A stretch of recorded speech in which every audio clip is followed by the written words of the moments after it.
Hi, this is Sue from Metaneo. You have the pleasure of meeting my husband David.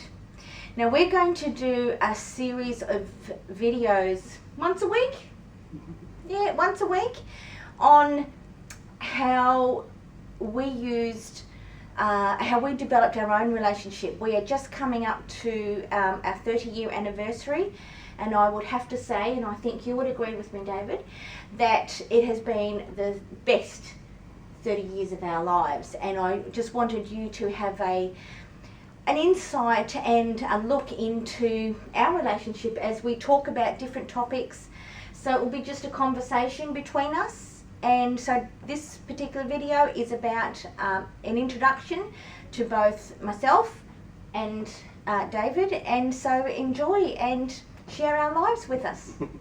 Hi, how's it going? Yeah, I guess at this point we've been together almost as long as we've been apart. We were in our mid-20s when we got together, so in fact we've been together longer than apart.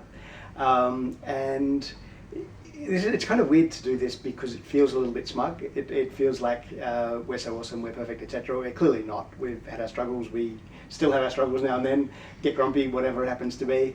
But we have been happy and we enjoy each other's company. We actually literally just came back from having lunch. We have a lunch date probably most weeks at some point. Yeah. Just to have or if not, a dinner date. Mm-hmm. So yeah, I guess maybe we were just talking on the way back from lunch actually about what a marriage is, what it's for, I guess. So did you want to talk to that a little bit? Yeah. So I think for me a marriage is more than just two people cohabitating. You know, you can have flatmates and still be and still kind of be in a semi sort of relationship, but a marriage is something more. A lot of times it's hard to define, and I think it's hard to define. And so a marriage I think is more about sharing your life with each other. Yeah, I think one of the things, I am a teacher educator, and I often say to people, there are ways to do it wrong, but there are many different ways to do it right. And I think that's true for relationships as well. So for a marriage, you know, some people share bank accounts, have common finances, others don't. And I don't think either of those is necessarily the wrong way to do it. You know, there are many ways to be successful and be happy. But I think, yeah, the thing of sharing your life, of being there for one another, in a like both as a pleasure, just the fact that you actually enjoy each other, but also a support and all of those other things, I think is really important. Yeah, I've sort of said that a really good marriage would be someone who you are stranded on a desert island and it be an absolute paradise to just hang out with the other person. For other people, they're in a marriage who being on a desert island with that person is hell on earth. Yeah, you'd be building a raft as fast as you could. As fast as you can, you know, where it's sort of like, okay, everybody keep out the way, we're having a good time here. So, let's talk to me about you. What's... Well, I think one of the things, we were just talking about it earlier as well, is you're the person I can brag to. You know, if I do something well or succeed or get an award or something, you know, it's not very seemly to brag to, I guess I can brag to the kids as well. But you know, to colleagues or other friends, it's not very cool.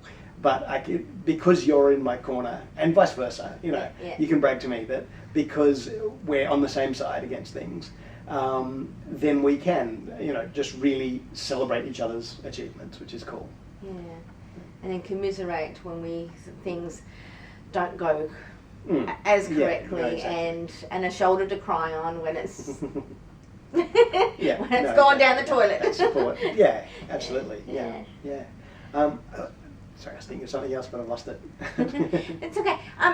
So just about what you do in terms of, so let our listeners know what you do and you know, and I suppose how we met is also, people are always interested in how we met, and so we can tell them about Yeah, Our very so beginning. I guess I'm a high school science teacher who now teaches science teachers. Been doing that for a while, and we've been all around the world. And I've dragged Susie off to Canada after she finished uni, and we actually met at college and were friends before we were lovers, or before we were partners. Before we started dating, we just hang out together, just enjoyed each other's company. And I think that's probably kind of important. And then I actually got dumped by somebody and asked Susie out to just go to a movie and hang out. You know, it wasn't even particularly intended to be a date, but I guess from there we kind of just discovered that we really liked hanging out. Yeah, really liked hanging out. And then I don't know how we passed that year of uni, because we used to spend about 60 hours a week Hours. together. Hours. But yeah, Yeah. I guess that's kind of the story, and then it's just been. Well, I do remember the time that we did meet, and we both actually did a diving course. And I remember that we were partnered, and it's sort of like, oh, we shared regulators together on our very first meeting. yeah, no, exactly. So, but then it was still just buddies at that point, I think. Yeah. Buddy breathing partners, but buddies. Yeah, and then stuff happened. Yeah. And it was more. So I probably thank the girlfriend who dumped you, because you wouldn't have come and seen me. But I was well softened up. but yeah, I think one of our biggest things that we've always done is talk. As you sort of said, in our first year, we talked for hours. You know, you would come down as I was cleaning, so we, you know, had 3 hours of cleaning and in a classroom at the college, and you would help me clean, and so we'll get it done hour and a half, and then the hour and a half we spent talking. You know. Yeah. So it's definitely been one of the elements, and you know, I guess that's one of the sort of common gender things that girls want to talk and guys don't, which I think is too simplistic. And this is one of the things that I always say to you is you know, the traditional gender roles are too simplistic, because we're probably quite different in that. Yeah.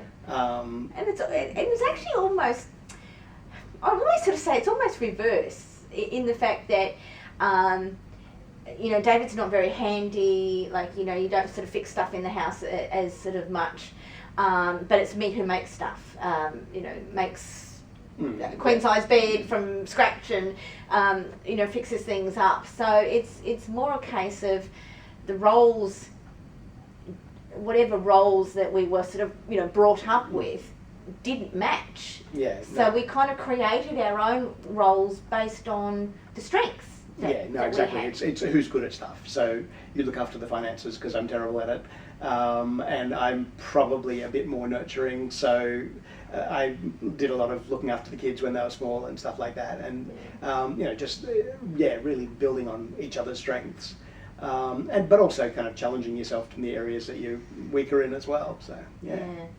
And I think that's good. I don't think, and I could almost categorically sort of say, I don't think I would be where I am unless it was your help and support, because, you know, we sort of talked about, you know, our degrees together. You know, together I think we've got 12 certificates and degrees or something. You know, and you know, sort of coming, you know, dropping out of school at grade 10 and helping you with your science, you know, your physics and chemistry. I can just remember so well us going back and forth from Sydney, and I'd be helping you study your science. So it was like formulas and so it's F with the little squiggly bit here plus this thing that looks like a back to front Z. Yeah, no, exactly.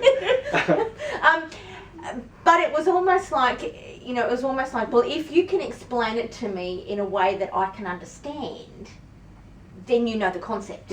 Yeah. And I think it was that explaining and me listening to try and understand, then I think gave me the ability to, when I went back to uni, I was able to do it. I ended up sharing the addiction to I study. know.